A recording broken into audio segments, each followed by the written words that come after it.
পৰ্বতচূড়াত অব্যাহত আছে হাতী মানুহৰ সংঘাত। বন্যহস্তীৰ আক্ৰমণত গুৰুতৰভাৱে আহত এজন। আহত ব্যক্তিগৰাকী চিলিংঝোৰা প্ৰথম খণ্ড গাঁৱৰ এণ্টনি চাকমা।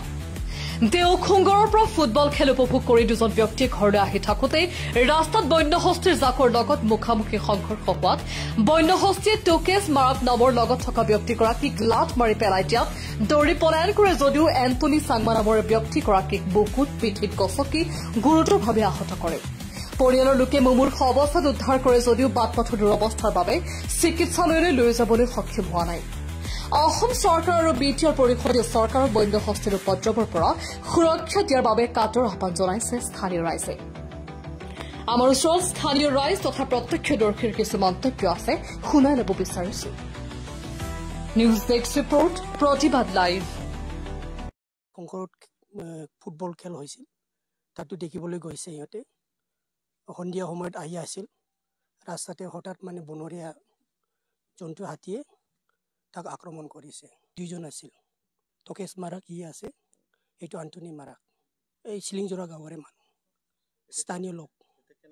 ক্ষতিটো বহুতে হৈছে, ইয়াতে কিবা কৰিছে আৰু ইয়াতে বহুত আঘাত পাইছে। এতিয়া হস্পিটেলত লৈ যোৱা নাই, এইটো ৰাস্তা ঘাটটো বেয়া। হাতীৰ উৎপাতটো বহুত দিনৰ পৰা ইয়াতে উৎপাত কৰি আছে। কাৰোবাৰ বাগান খাই আছে, কাৰোবাৰ ঘৰ ভাঙি আছে। সেইকাৰণে আমি চৰকাৰক অনুৰোধ কৰিব বিচাৰিছোঁ যে আমাৰ এই অঞ্চলৰ অলপ চৰকাৰে বা বি টি আৰ চৰকাৰে আমাৰ এই অঞ্চলৰ চিলিংজোৰা অঞ্চলত সুৰক্ষা দিয়ে যেন। বল খেলাত যায় ওখানে গুছি আসলো, ওখানে অল্প বাট সাত খাইছিল।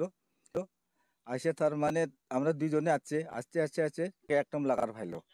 লাগাল ফারে একদম মাপ ক্ষমা করলো, ওই যে বড় বাবু ঠিক ওই হাতিটা লাগ ফাইল একদম মুখামুখি পড়লো। তারপরে মুখামুখি পড়িয়া অত মাপ মর্জন্য আমরা করলো, তাও ওরা মানলো না। আমাকে একবারে লাথি দিল, ওরা গেল পরে কি করলো এটা তো জানলো না আমি। তারপরে তো আমি তো দেখিল না, আমি তো একদম ফালা একদম ফালাই গেল। এসব তেলা নাই, মানুষটা আহে নাই, ওই জন্য তার কারণে যাই দেখছে ওখানে মানুষটা পড়ে আছে। হাতি পুরা মারছে বুঝি, মারছে এটাও দেখে নেই। আমাকে তো লাত দিছে, লাত দেওয়ার সঙ্গে সঙ্গে আমি ফালাইলো। মানুষের অবস্থা একদম খারাপ,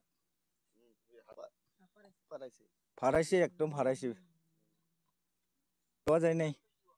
রাস্তা বেয়া কারণে লোয়া যায়নি।